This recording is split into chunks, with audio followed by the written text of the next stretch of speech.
CompTIA Tech Complete Training Course. Exam Objective 4.2, Identify fundamental data types and their characteristics.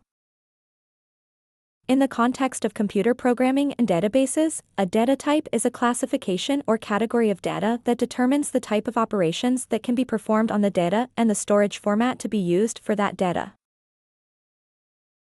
Though many different data types exist, there are 5 fundamental data types that are a part of the CompTIA Tech certification exam. These data types include char, strings, integers, floats, and Boolean. Additionally, each one of these data types will be covered in their own separate videos. Next, we will cover some of the more common operations that can be performed on the different data types. First up are the mathematical or arithmetic operations. From left to right, we have addition, subtraction, multiplication, division, exponentiation, floor division, and modulus. In case you have not seen the last 2 operations before, here are 2 examples. Floor division returns only the integer value of a division equation without any fractional values should they exist. And modulus only returns the remainder value of a division equation. Next we have relational or comparative operations.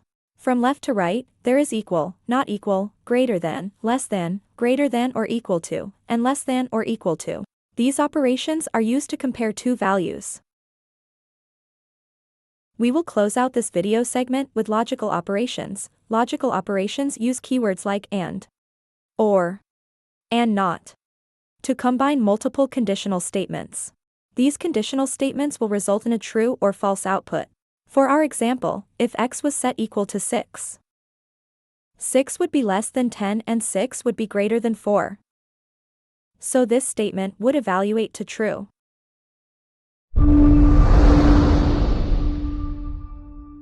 Thank you for watching.